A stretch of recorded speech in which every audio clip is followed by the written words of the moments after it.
कि शंघाई से शिकागो तक पैसा आ रहा है, कुछ देशों की सरकारों को डिस्टेबलाइज करने के लिए, जिस पर न्यूज क्लिक पर भी पैसा आया था, आप बचाने के लिए गए थे। जब केवल बीबीसी के ऊपर केवल इनकम टैक्स का सर्वे हुआ था, जो उन्होंने कई साल से इनकम टैक्स नहीं दिया था, आप चिल्लाने के लिए गए थे। जब देश में 4000 एनजीओ थे 2015 में, जिन्होंने 3 साल से अपना इनकम टैक्स रिटर्न नहीं दिया था, तब आप उसको बचाने के लिए गए थे।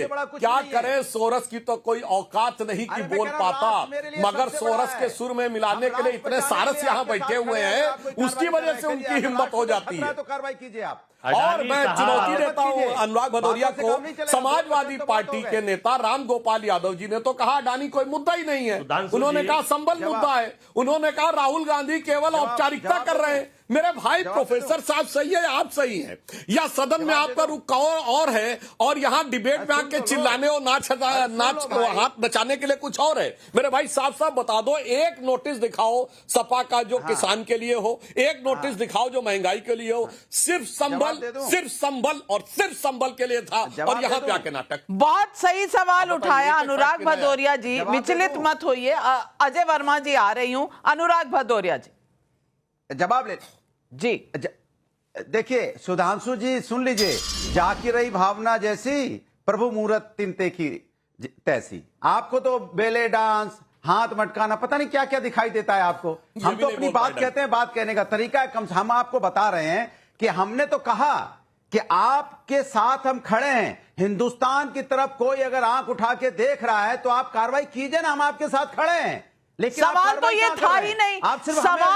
सवाल सीधा है, सवाल सीधा है। अनुराग भदौरिया जी मुझे बता दीजिए कि किस समाजवादी पार्टी के सांसद ने किसानों पर या महंगाई पर कोई भी सवाल पूछा हो, कोई भी मोशन मूव किया हो, मुझे बता दीजिए। यही सवाल उठाया था, इसका जवाब दे दीजिए, इधर उधर मत जाइए। नोटिस दिखाइए किसान या महंगाई पे। सुन लीजिए, जवाब ले लीजिए जी। देखिए सुधांशु जी सुन लीजिए, आप पार्लियामेंट चलने नहीं दे रहे हैं क्योंकि आप चाहते नहीं कि हम किसानों पे सवाल पूछें, आप चाहते नहीं कि हम बांग्लादेश में हिंदुओं पे अत्याचार हो रहा है पूछें, हम महंगाई पे पूछें, तो मूव कीजिए, आप मोशन तो मूव कीजिए।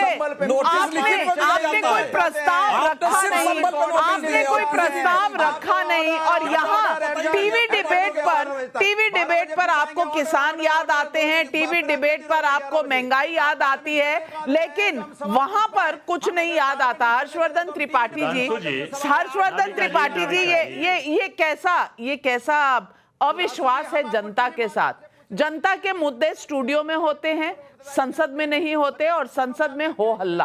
बताइए संबल पे क्या स्टैंड है? पार्लियामेंट तो नविका जी, मैं आपको दावे के साथ कह सकता हूं कि एक दिन विशुद्ध मुद्दे पर आइए, बात कीजिए, कहिए। वैसे तो ये सारे मुद्दे हैं देश के मुद्दे, लेकिन आप एक दिन विशुद्ध मुद्दे पर कहिए कि आज महंगाई और रोजगार, इसके अलावा कोई बात नहीं करेंगे। और मैं आपको लिख कर दे सकता हूं, उस डिबेट में मैं रहूंगा।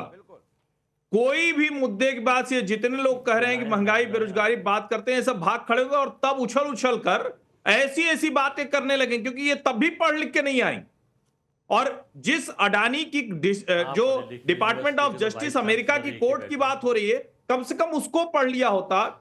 ईटी नाउ पर ही मार्क मोबियस का इंटरव्यू है। अब मार्क मोबियस को ये जानते नहीं होंगे तो हम कुछ कर नहीं सकते, लेकिन अमेरिकन जर्मन इन्वेस्टर है, वो बहुत बड़े हेज फंड मैनेजर हैं, वो कह रहे हैं कि डिपार्टमेंट ऑफ जस्टिस ने अपनी जो उसकी सीमा थी उससे बाहर जाकर काम किया है, लेकिन उस फैक्ट पर भी बात नहीं होगी।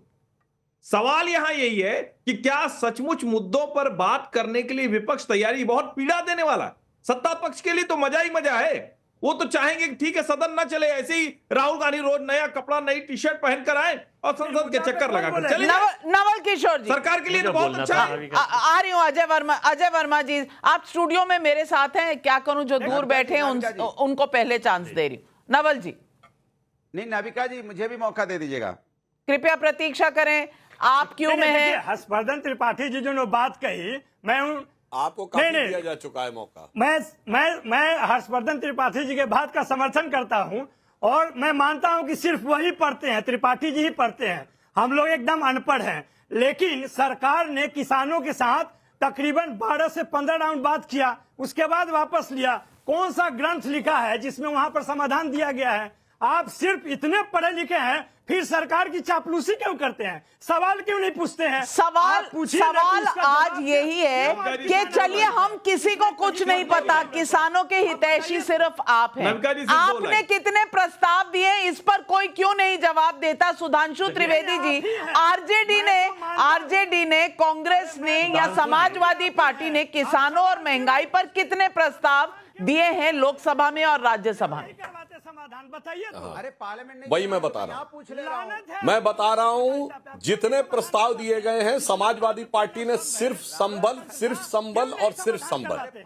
आम आदमी पार्टी ने दिल्ली के लॉ एंड ऑर्डर के ऊपर दिए हैं, कुछ लोगों ने वायनाड के ऊपर दिए हैं, कम्युनिस्ट पार्टी ने, तमिलनाडु की पार्टियों ने तमिलनाडु के ऊपर प्राकृतिक आपदा के ऊपर दिए हैं। हाँ, एक राघव चड्ढा ने बांग्लादेशियों के ऊपर जरूर दिया था। कांग्रेस ने सिर्फ अडानी और सिर्फ अडानी पे दिए हैं। मेरे भाई, महंगाई बेरोजगारी पे किसी ने दिया ही नहीं है। ये सिर्फ यहाँ पे आके चिल्लाने के लिए और नमक किशोर जी आप किसान आंदोलन की बात कर रहे हैं। आप सुनना नहीं चाहते, आपकी कानों को ये पसंद नहीं है। बिहार की रीजनल पार्टी सुना ही नहीं, बिहार का एक जिला बताइए ऑनलाइन अप्लाई करा, उसे अप्रूव नहीं दिखाइए जहां किसान आंदोलित थे।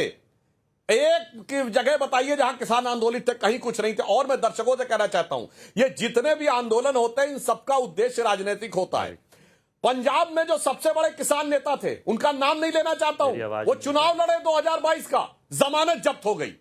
उत्तर प्रदेश में जो सबसे बड़े किसान नेता बनते थे, उनके गांव में उनके आप राजनीति नहीं कर रहे हैं, ईश्वर पूजा कर रहे हैं, उससे मंदिर में घंटा बजा रहे हैं, उनको समर्थक ऐसे ही बजा रहे हैं, उतने वोट भी नहीं मिले जिससे ज्यादा लोग उनकी क्या हालत है पंचायत में बैठे रहते थे। और सुनिए, बिहार में किसानों की हालत क्या है मालूम है? बोल रहा हूँ, बिल्कुल नहीं मालूम है। 20 साल से हर एक घर में मजदूर चला गया, लखीमपुर में सबसे ज्यादा प्रभाव माना जाता था, वहाँ सारी सीटें भाजपा जीती।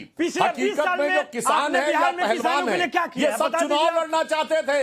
यही अन्ना आंदोलन का हक था। अन्ना हजारे को पीछे धकेल के केजरीवाल जी चुनाव लड़ लिए, पहलवान जो थे वो चुनाव लड़ लिए, विनेश फोगाट विधायक बन गई, और किसान भी चुनाव लड़ने की तमन्ना लिए, जनता ने साथ नहीं दिया। इसलिए साफ कहना चाहिए कि ये किसानों का नहीं राजनीतिक आंदोलन था, वो पहलवानों का नहीं राजनीतिक आंदोलन था, वो भ्रष्टाचार के विरुद्ध नहीं, वो राजनीतिक आंदोलन था। सीधा बोलना चाहिए। अजय वर्मा जी, किसानों की बात आई तो मुझे याद आया, कांग्रेस पार्टी का ही विधायक है और मेंबर ऑफ पार्लियामेंट है जो लातूर से आते हैं जी। कल राहुल गांधी के साथ वो अडानी बने हुए और वहां मोदी बने हुए घूम रहे हैं।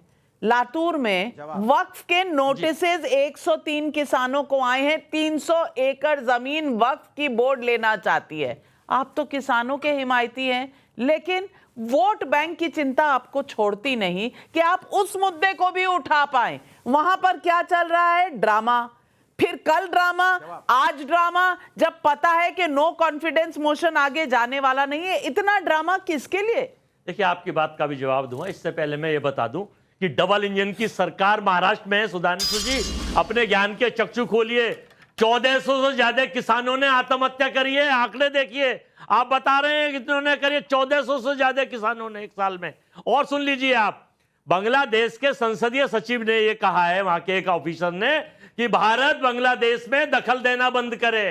क्या कर रहे हैं आप? ये हिंदू विरोधी मानसिकता की आपकी सरकार केवल दिखाने के लिए आपने क्या कार्यवाही करी? बांग्लादेश में हिंदुओं पर अत्याचार हो रहा है, मंदिर तोड़े जा रहे हैं, और एक वहां उठा के हमारे एक पुजारी को अंदर बंद कर दिया। आपके हाथी के दांत खाने के और हैं, दिखाने के और हैं। मुझे गिरगिट रात सपने में आया, अब वो कह रहा था, अरे भैया अजय जी, गिरगिट भी शर्मिंदा था कि इतने रंग बदलते हैं सुधांशु त्रिवेदी, क्या गिरगिट भी शर्मिंदा है? झूठ बोलेंगे, बांग्लादेश पे झूठ बोलेंगे, किसानों पे झूठ बोलेंगे, जॉर्ज सोरोस पे झूठ बोलेंगे, चाइना पे झूठ बोलेंगे। आप लातूर पे सच बता दीजिए। उस पे नहीं, तो आप यहाँ पर लेक्चर थोड़ी दे रहे हैं। लातूर के सवाल का जवाब दीजिए। ज्ञान का अध्ययन करा रहा हूं मैं। सरोज पांडे और अरुण सिंह साहब सीपीसी में डेलीगेशन लेकर चाइना गए थे, और मोदी जी ने झूला झुलाया था, और चाइना दुश्मन कंट्री है। एमओयू तो आपने साइन किया था, जो आज तक देश को नहीं बताया। सवालों के जवाब आपके पास है नहीं। पब्लिक पूछ रही है। कुलदीप गोनियाल का नोएडा से सवाल है। अनुराग भदौरिया जी, माफ कीजिएगा, ये चाइना से रिश्ता आप बताएंगे कि बीजेपी से पूछेंगे? जनता भी हंसेगी, जनता भी हंसेगी। कुलदीप का नोएडा से सवाल है अनुराग भदौरिया जी आपके लिए, जब विपक्ष को पता है कि आपका अविश्वास प्रस्ताव गिर ही जाएगा, फिर क्यों अपनी फजीहत करा रहे हैं?